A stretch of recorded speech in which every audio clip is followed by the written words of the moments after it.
হরে কৃষ্ণ। আগামীকাল শ্রী ঈশ্বর পরিপাদের তিরোভাব তিথি এবং পারণ রয়েছে। আজকে তো বিজয়া একাদশীর আমরা ব্রত করছি, আর কালকে পারণ আছে এবং ঈশ্বর পরিপাদের তিরোভাব তিথি আছে। আচ্ছা, ঈশ্বর পরিপাদ যেহেতু তিরোভাব তিথি, সেই সম্বন্ধে আমরা ঈশ্বর পরিপাদের সম্বন্ধে আমরা একটু জানবার চেষ্টা করব। ওনাদের সংক্ষিপ্ত আকারে ওনাদের চরিত্র বর্ণন করব, আপনারা অবশ্যই শ্রবণ করুন। শ্রী শ্রী ঈশ্বর পরিপাদ। শ্রীমৎ কৃষ্ণদাস কবিরাজ গোস্বামী লিখেছেন, জয় শ্রী মাধব পুরী কৃষ্ণ প্রেম পুর, ভক্তি কল্প তরুরতেহ প্রথম অঙ্কুর। ঈশ্বর পুরী রূপে অঙ্কুর পুষ্ট হইল, আপনে চৈতন্য মালি স্কন্ধ উপাজিল। শ্রী চৈতন্য চরিতামৃত আদি খণ্ডে শ্রী নবম পরিঅধ্যায় 10 থেকে 11 শ্লোক। শ্রী চৈতন্য চরিতামৃতের আদিলীলার নবম পরিচ্ছেদের 11 শ্লোকের অনুভাষ্যে শিল প্রভুপাদ ভক্তি সিদ্ধান্ত সরস্বতী গোস্বামী ঠাকুর লিখেছেন, শ্রী ঈশ্বরপুরী কুমারহট্টে ইবি আর লাইনে হালিশহর স্টেশন বিপ্রকুলে উদ্ভূত ও শ্রী মাধবেন্দ্র পুরীর প্রিয়তম শিষ্য। জ্যৈষ্ঠ পূর্ণিমায় শ্রী ঈশ্বরপুরীর আবির্ভাব।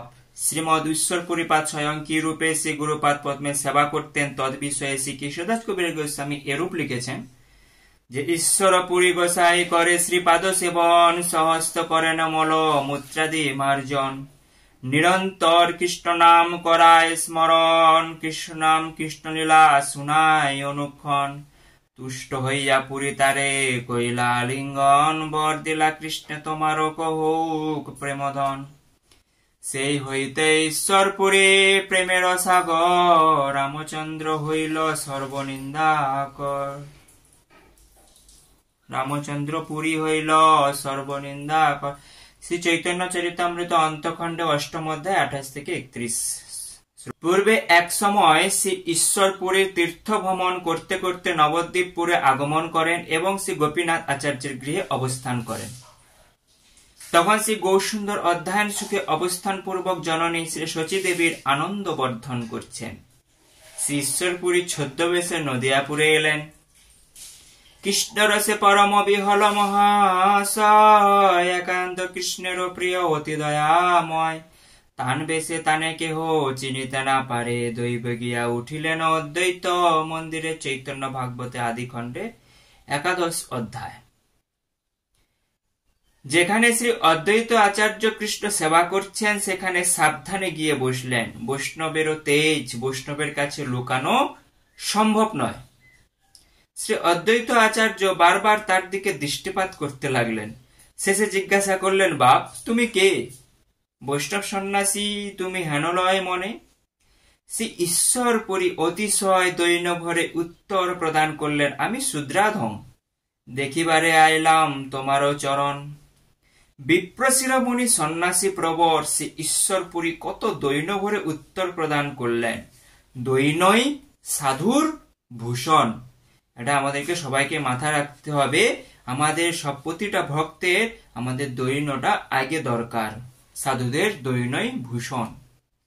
শ্রী মুকুন্দ দত্ত তাকে দেখেই বুঝতে পেরেছেন ইনি বৈষ্ণব সন্ন্যাসী। তখন শ্রী মুকুন্দ অতি সুস্বরে একটি শ্রীকৃষ্ণ লীলা কীর্তন ধরলেন। শ্রী মুকুন্দের মধুর কণ্ঠধ্বনির কাছে কি স্থির থাকতে পারেন? মুকুন্দ খুব সুন্দর কীর্তন করে। মহাপ্রভুর সময় মহাপ্রভুর মুকুন্দকে কীর্তনের দায়িত্ব দিয়েছিলাম। খুব সুন্দর কীর্তন। ওনারও যখন চরিত্র আসবে আমি বর্ণন করব, আপনারা শ্রবণ করবো। খুব সুন্দর মধুর কণ্ঠ। যেই মাত্র শুনিলেন মুকুন্দেরও গীতে, পড়িলা ঈশ্বরপুরী ঢলি পৃথিবীতে। শ্রী ঈশ্বরপুরী প্রেমে ঢলে পড়লেন ভূমির উপর। নয়ন জলে ধরাতল সিক্ত হতে লাগলো। বৈষ্ণবগণ দেখে অবাক হলেন। পরে বলতে লাগলেন, এমন কৃষ্ণ ভক্ত তো কখনো দেখিনি। শ্রী অদ্বৈত আচার্য অমনি তাকে দৃঢ়ভাবে আলিঙ্গন করলেন। তারপর সকলে চিনতে পারলেন ইনি শ্রী মাধবেন্দ্রের প্রিয় শিষ্য শ্রী ঈশ্বরপুরী। সকলে আনন্দে হরি হরিধ্বরি করতে লাগলেন। শ্রী ঈশ্বরপুরী নবদ্বীপ নগরে অবস্থান করছেন। একদিন দৈবক্রমে পথে শ্রী গৌরসুন্দরের সঙ্গে সাক্ষাৎ হয়। মহাপ্রভু পাঠশালা থেকে গৃহে ফিরছেন। চাহেন শ্রী ঈশ্বরপুরী প্রভুর শরীর, সিদ্ধ পুরুষের প্রায় পরম গম্ভীর। শ্রী ঈশ্বরপুরী একাদৃষ্টে শ্রী গৌরসুন্দরের দিকে তাকিয়ে পড়ে জিজ্ঞাসা করলেন, বিপ্রবর, তোমার নাম কি, ঘর কোথায় ও কি পুঁথি পড়াও? মহাপ্রভু দৈন্য ভরে শ্রী ঈশ্বরপুরীকে নমস্কার করলেন। শিষ্যগণ বলতে লাগলেন, এর নাম শ্রী নিমাই পণ্ডিত। শ্রী ঈশ্বরপুরী বললেন, তুমি সেই নিমাই পণ্ডিত? পুরী বড় হরিসুত হলেন। মহাপ্রভু শ্রী বিনীত ভাবে শির নিচ করে বললেন, শ্রীপাদ, কৃপা করে অদ্য আমার ঘরে চলুন, মধ্যাহ্নে তথায় প্রসাদ গ্রহণ করবেন। কত বিনয় ভাবে মধুর বাক্যে আমন্ত্রণ। মন্ত্রমুগ্ধের ন্যায় শ্রী ঈশ্বরপুরী তার গৃহে এলেন। মহাপ্রভু প্রণয় ভরে সহস্তে পুরীর চরণ ধৌত করে দিলেন। শ্রী সচী মাতা তাড়াতাড়ি বিবিধ নৈবেদ্য প্রস্তুত করে ভগবানকে নিবেদন করলেন। তারপর সে প্রসাদ শ্রী ঈশ্বরপুরীপাদকে ভোজন করতে দিলেন। প্রসাদ অবশেষ মহাপ্রভু গ্রহণ করলেন। বিষ্ণু গৃহে বসে উভয়ে কিছুক্ষণ কৃষ্ণ কথা বললেন। উভয়ের মন প্রেমে ভরপুর হয়ে উঠল। শ্রী ঈশ্বরপুরী কয়েক মাস এইরূপ গোপীনাথ আচার্যের ঘরে রইলেন। মহাপ্রভু নিত্য একবার তা সে চরণ দর্শন করতে আসতেন। মাঝে মাঝে তাকে স্বীয় গৃহ আমন্ত্রণ করে নিতেন। শ্রী গদাধর অতি শিশু। শ্রী ঈশ্বরপুরী তাকে খুব স্নেহ করতেন। পুরীপাদ তাকে নিজকৃত কৃষ্ণলীলামৃত গ্রন্থ অধ্যয়ন করাতেন।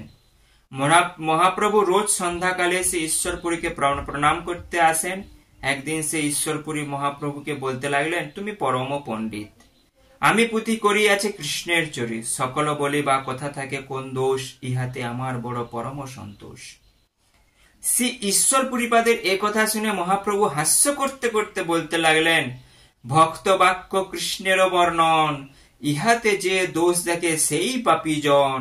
ভক্তের কবিত্ব যেতে মতে কেনে নয়, সর্বত্র কৃষ্ণের প্রীতি তাহাতে নিশ্চয়। ভক্ত যেভাবেই শ্রীকৃষ্ণকে বর্ণন করুন না কেন, তাতেই শ্রী হরি প্রীত হন। ভক্তের বাক্যে যে দোষ দেখে, শ্রী হরি তার প্রতি অসন্তুষ্ট হন। ভগবান কেবল ভাব গ্রহণ করেন।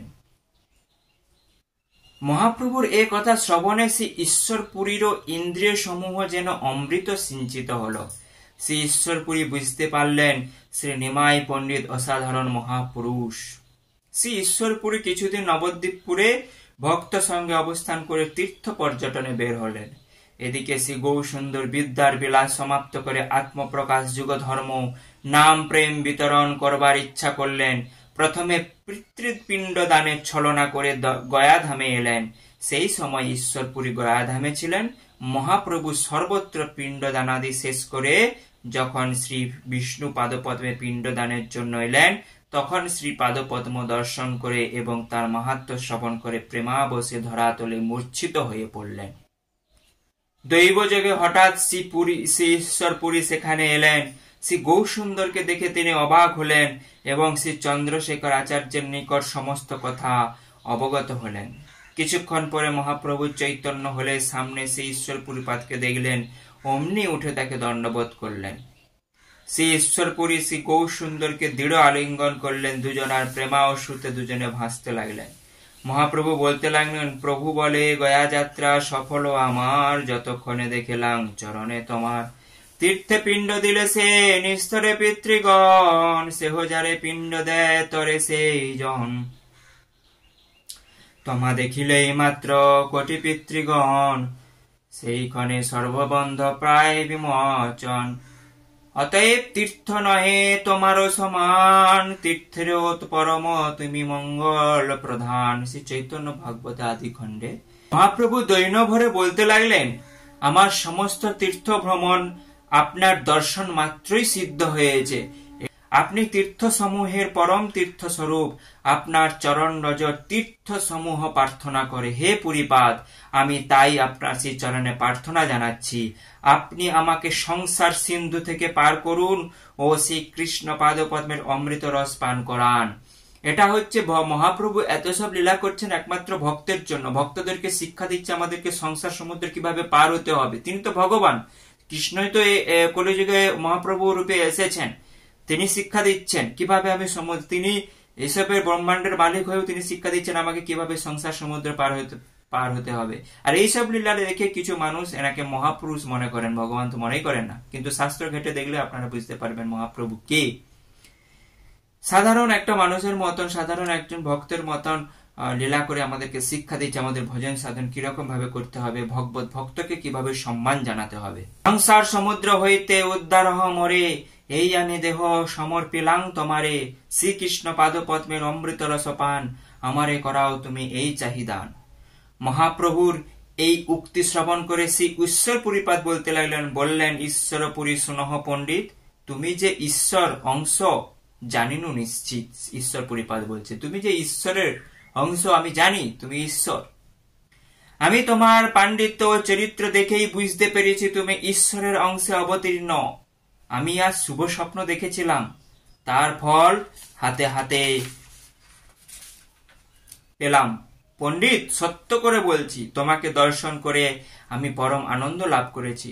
আমি যখন তোমাকে নবদ্বীপপুরে দেখেছি তখন থেকে আমার চিত্ত কেবল তোমার চিন্তা ছাড়া যেন অন্য চিন্তা করতেই চায় না। আমি সত্য করে বলছি, তোমার দর্শনে আমি কৃষ্ণ দর্শন সুখ পাচ্ছি। মহাপ্রভুর এসব কথা শুনে নম্র শিরে বন্দনা করলেন এবং হাস্য করে বলতে লাগলেন, আমার পরম সৌভাগ্য। অন্য একদিন মহাপ্রভু বিনীত ভাবে শ্রী পুরীপাদের নিকট বললেন, আমাকে কৃপা করে মন্ত্র দীক্ষা প্রদান করুন। মন্ত্র দীক্ষার অভাবে আমার চিত্ত বড় চঞ্চল হয়ে উঠেছে। পুরীপাদ মহাপ্রভুর কথা শ্রবণ করে অতিশয় আনন্দিত হয়ে বলতে লাগলেন, পুরী বলে, মন্ত্র বা বলিয়া কোন কথা, প্রাণ আমি দিতে পারি তোমারে সর্বথা। চৈতন্য ভাগবতে আদি খণ্ড 17তম অধ্যায় 106 শ্লোক। শ্রী ঈশ্বরপুরী শ্রী গৌরসুন্দরকে মন্ত্র দীক্ষা প্রদান করলেন। একদিন শ্রী ঈশ্বরপুরী দ্বীপ প্রহরে মহাপ্রভুর বাসস্থলে এলেন। মহাপ্রভু তাকে দর্শন করে আনন্দে ভাসতে লাগলেন। দণ্ডবত প্রভৃতি করে মধ্যাহ্ন করবার জন্য প্রার্থনা জানালেন। পুরী বললেন, তোমার হস্তের অন্ন ভোজন করা পরম সৌভাগ্যের কথা। মহাপ্রভু সহস্তে রন্ধন করে শ্রী ঈশ্বর পুরীপাদকে বহু যত্ন করে ভোজন করালেন। ভোজনানন্তর শ্রী পুরীপাদের শ্রী অঙ্গে চন্দন লেপন করলেন এবং পুষ্পমালাদি প্রদান করলেন।